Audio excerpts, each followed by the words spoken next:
Hi guys, welcome to History 4th year. This is our first unit, the old regime.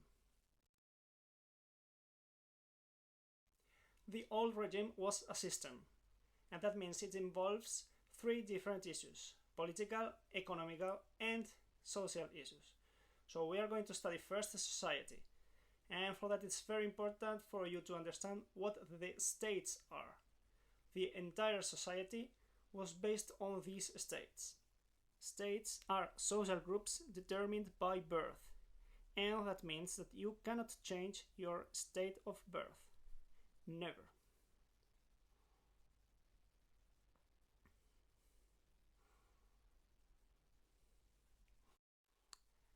That means if you are born peasant, you will remain peasant or commoner forever.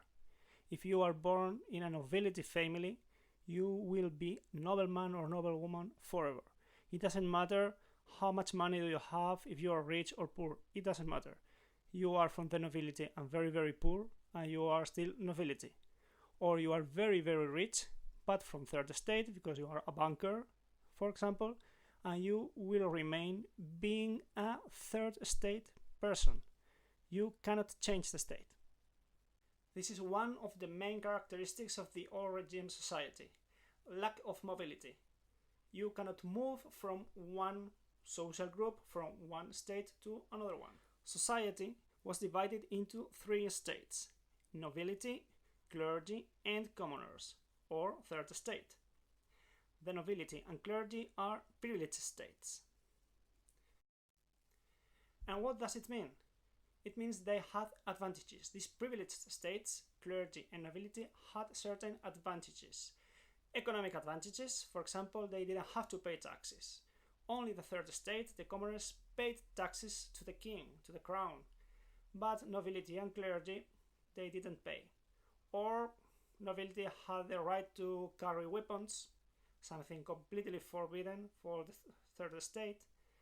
Privileged states were judged by different courts of justice, and peasants were judged by other courts of justice, usually a bit harder. The clergy was divided into high and low clergy. High clergy, here we find bishops, archbishops, priors of important monasteries.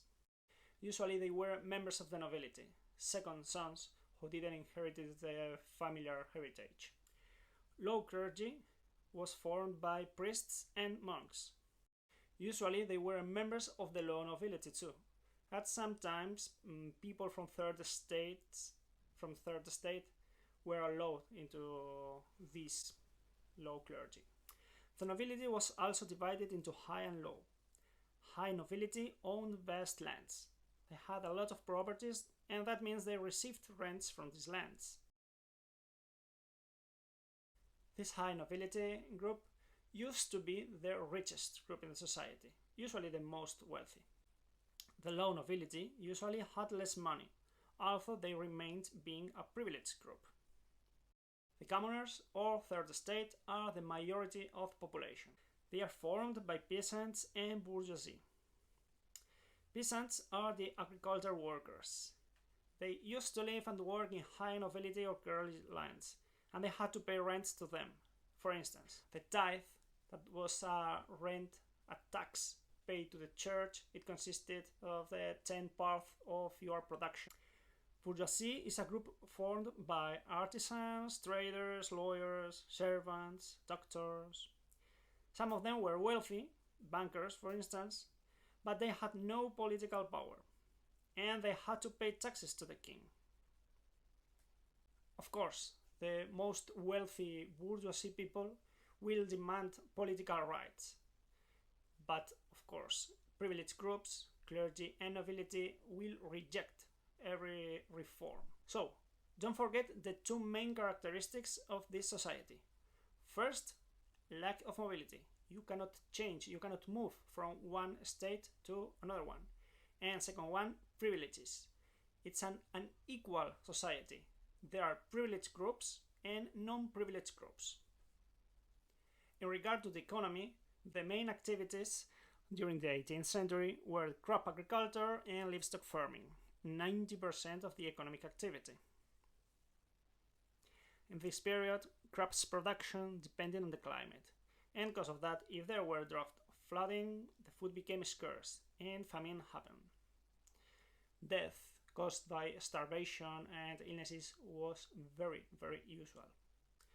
Most of the lands belonged to the nobility and to the church, but they didn't exploit the full amount of lands, so it existed a great amount of land completely unused. And product. Regarding the bourgeoisie, the main artisanal activity was controlled by guilds. Do you remember the Middle Ages guilds? These associations of craftsmen or artisans who regulated the quantity and way of production and worked in workshops with just tools. These guilds were an obstacle for modernization because they tried to maintain the traditional way of working, the traditional way of producing, and that was an obstacle for the industrialization. To avoid the guild's limits, a new production system was established, the domestic system.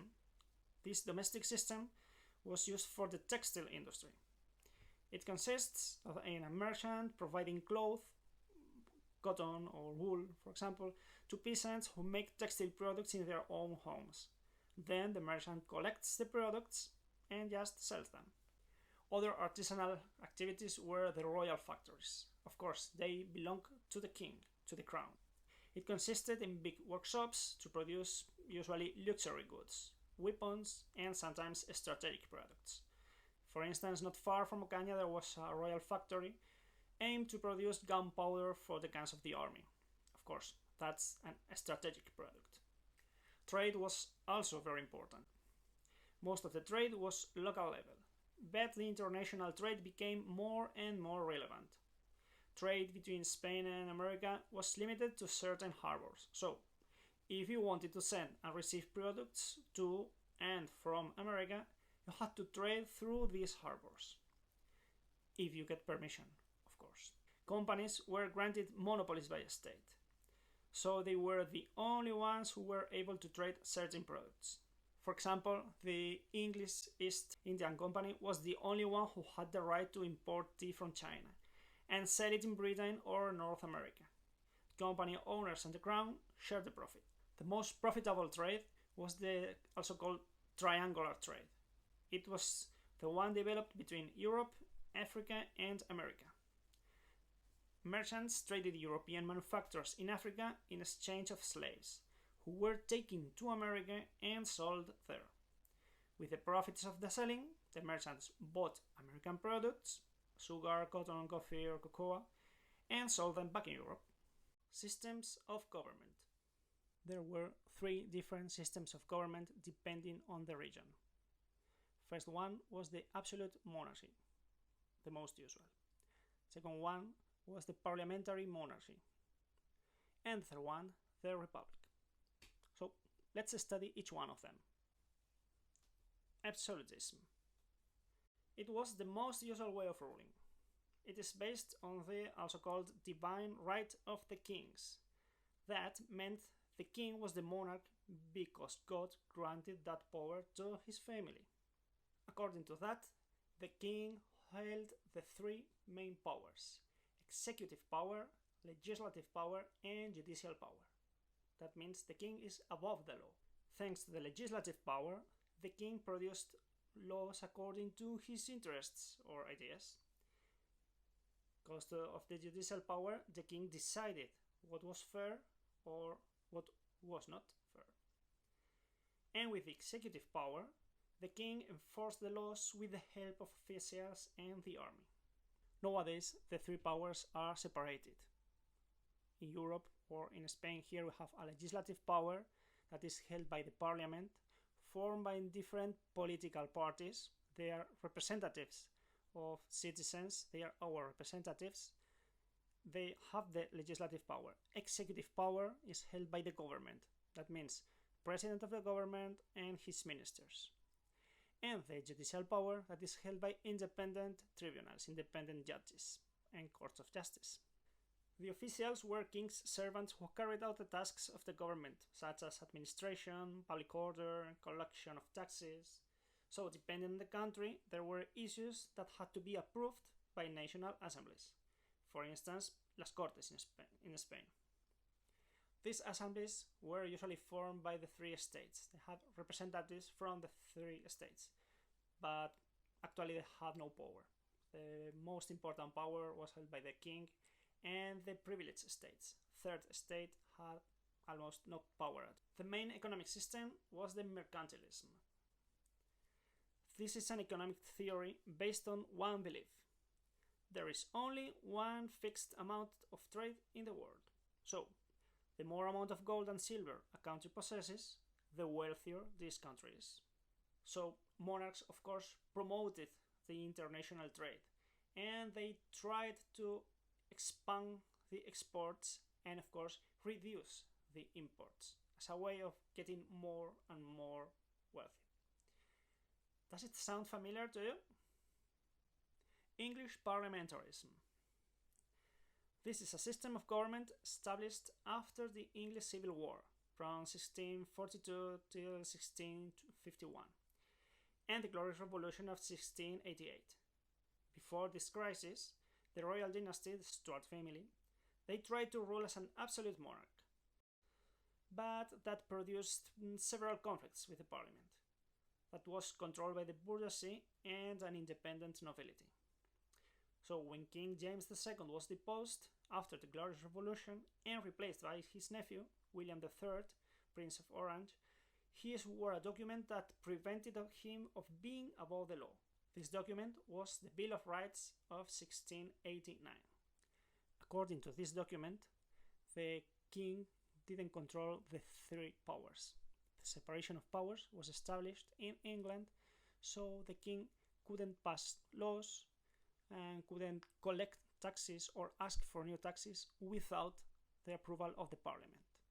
Parliament had the final power. Dutch Republic.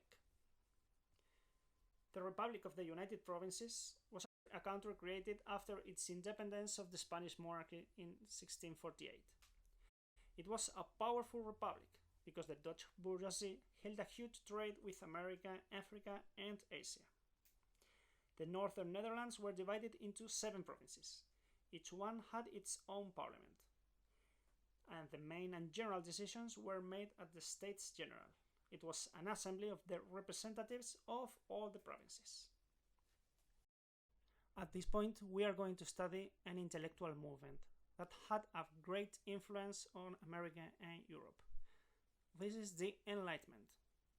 This was an intellectual movement, a way of thinking, a new way of thinking, based on reason, tolerance, natural rights, and knowledge. According to the Enlightenment thinkers, reason should be applied to all areas of life. This is one of the most relevant characteristics of the Enlightenment, because actually it's our way of thinking. We need reason to understand things, and we need sometimes reason to believe. For example, nowadays, you students, if you don't find reasonable something I'm telling to you, you demand proofs. You just tell me, teacher, I don't believe that. Prove that. We need proofs to believe that. And I have to provide proofs for you. Usually before the Enlightenment, there was a principle of authority. So if the teacher or someone an old person said something, you must just believe it, because it was something said by someone who studied more than you, who is older than you. So you, of course, he knows more. You must just believe it. And now it's different. Since the Enlightenment started spreading over Europe and America, people started. Consequently, the Enlightenment thinkers criticized aspects of the absolutism, the privileges of the nobility and clergy, rules of the guilds. Other characteristic, the natural rights, were studied by important scholars in important and very important universities in Europe. For example, Salamanca, of course. These scholars established human beings owning individual rights. That means, for example, the liberty. So the state cannot arbitrarily suppress these rights. These rights belong to people, to absolutely everybody. Enlightenment thinkers placed great importance on knowledge. That means on education and on science. They believed in the human progress, and they considered the knowledge as the only key to achieve it. The encyclopedia was their first attempt to educate people. And finally, tolerance was pursued as the only way to coexist, to stop having wars among Europeans. Two well-known thinkers were Jean-Léon d'Alembert and Denis Diderot, who published a compendium of human knowledge. All the human knowledge should be written in one part, in one work, in the encyclopedia. Through this publication, academies of arts and science and intellectual social gatherings, salons, so thanks to that, the Enlightenment ideas spread. Four thinkers were especially relevant: John Locke, Charles Montesquieu, François-Marie Arouet, Voltaire, and Jean-Jacques Rousseau. Absolute monarchs received this influence of the Enlightenment, and they tried to settle these new ideas in the traditional way of ruling. And that was the beginning of the enlightened despotism, and absolute monarchs who tried to rule as enlightenment people.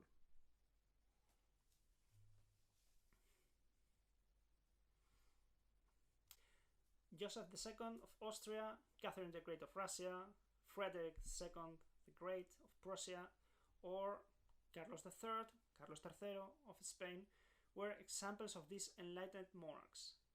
They modernized their kingdoms actually by introducing educational, legal, and administrative reforms. One of these reforms was related to education, so they founded new academies and they modernized universities. Now universities had a secular character, opposed to the traditional Catholic university education.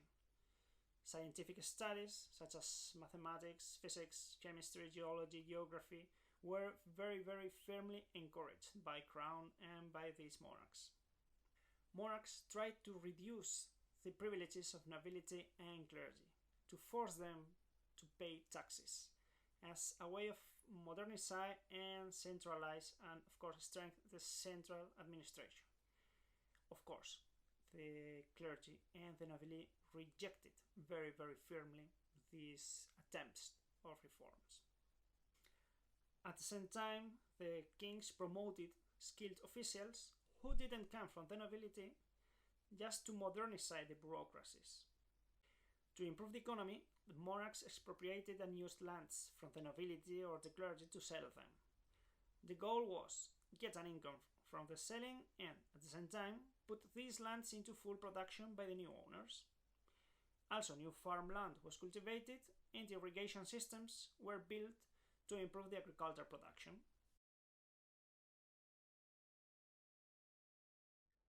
King Carlos II died without sons on 1700, and that was a problem because who's going to sit at the throne of Spain? Now there is two candidates. One is Philippe d'Anjou. He's the grandson of Louis XIV, the King of France. So he's a member of the Bourbon dynasty, French dynasty. And the other candidate was the Archduke Charles, member of the Habsburg dynasty. Although Carlos II was a king from the Habsburg dynasty, he named Philippe d'Anjou as successor. Of course, France supported this decision, but the Holy Roman Empire and other countries, Dutch Republic or Britain, rejected it because they considered that France was becoming too powerful. At this point, the Spanish Succession War started. But it was an international war because France and Castilla faced an alliance of European countries: Holy Roman Empire, Dutch Republic, and Britain.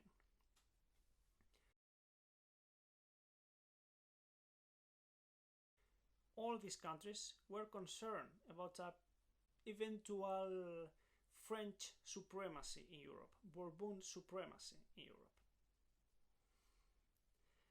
At the same time, it was a civil war, because in the Iberian Peninsula, the Kingdom of Castilla supported Philippe d'Anjou and fought against the Kingdom of Aragon, that was supporting the Archduke Charles.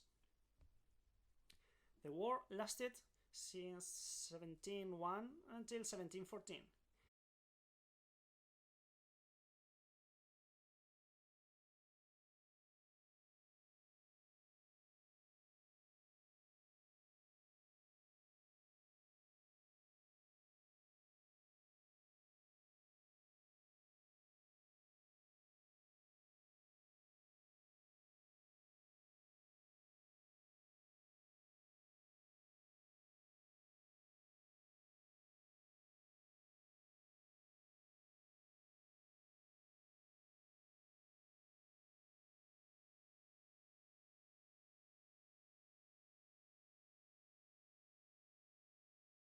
And ended with a series of treaties. The Treaty of Utrecht in 1713. This treaty recognized the Bourbon candidate. So Philippe d'Anjou became Felipe V of Spain, and in exchange, Austria received the Spanish territories in Italy and Flanders. Britain received Gibraltar and Menorca, and trading privileges in America. Now you know why Gibraltar is British and is not Spanish. War in Spain ended when Barcelona was taken in 1714.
Felipe V created a new administration based on the French model and the institutions of Castilla. He issued the Nueva Planta decrees. These decrees were laws that abolished the charters and institutions of the Crown of Aragon. Felipe V did not use the councils, but he replaced them for the Secretary of State, or Minister, to get more and more individual powers. Felipe V very fast made family pacts, alliances with France to retake the territories lost at Utrecht treaties. These pacts were followed by wars, and Spain recovered Sicily, Naples, and several Italian dukedoms. The next king after Felipe V, his son Fernando VI, remained in a pacifist way of ruling, with the goal of strengthening the economy, the army, and the navy, and to reorganize the administration. Under Fernando VI's ruling, the first census was carried out, the Catastro of Ensenada, in 1749. Enlightened despotism in Spain. If you remember, in point 4 we studied the Enlightenment, and now we are going to study the Enlightenment in Spain. The king, Carlos III, half-brother of the previous king, Fernando VI, carried out Enlightenment reforms, and these reforms, established by the enlightened monarchs, were known as Enlightened despotism. The new king, King Carlos, was a duke in Italy, and he was a king in Naples before becoming king of Spain. And because of that, of course, his first ministers were Italians, like Grimaldi or the Marquis of Esquilache. Marquis of Esquilache's reforms were very unpopular at all levels of society. He tried to make the privileged states to pay taxes. Clergy and nobility rejected, of course. And he also tried other measures to improve life conditions of the rest of the population. Street lighting, street plumbing, shortening of the clocks. And you'll wonder, why these reforms?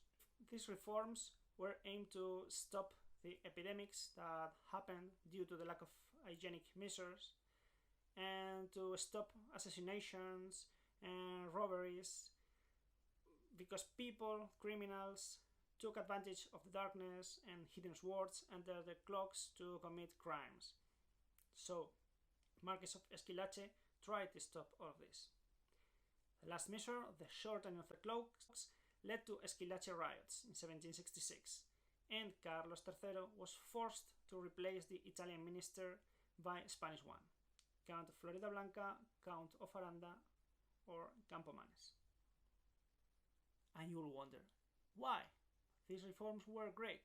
Street plumbing, less epidemics, less issues. Shortening of the clocks, and street lighting. There is light at night. Nobody can hide a sword, a weapon. So the assassinations, the robberies will stop. So it's great. But what did the Spaniards say? No. An Italian cannot come here to tell me how should I wear. It doesn't matter if it's better or not. He's an Italian, it's worse, but it's our way. New ministers went on with the reforms, a bit less radical ones.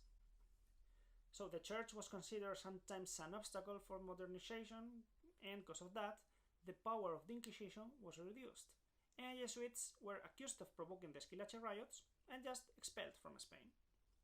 Schools were built to expand the primary education, and the reformers updated the secondary and university studies. Carlos III tried to improve the economy, so the ministers started a series of reforms.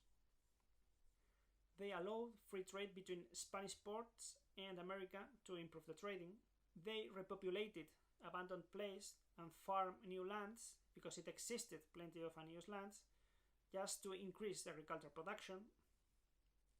The Mesta had privileges, and they were reduced in order to transform sheep pastures into crop fields. And the crown created royal factories. Manufacturas reales. For example, the Real Fábrica de Cristales de la Granja, la Real Fábrica de Loza Fina y Porcelana de Alcora, Real Fábrica de Porcelana del Buen Retiro, Real Fábrica de Tapices, Real Fábrica de Relojes, Real Fábrica de Armas de Toledo. Associations of Enlightenment thinkers were created. They were the Asociaciones Económicas de Amigos del País. They were private associations where people met to discuss different subjects. They had an educational goal, so they trained artisans and farmers to improve their economic activities too.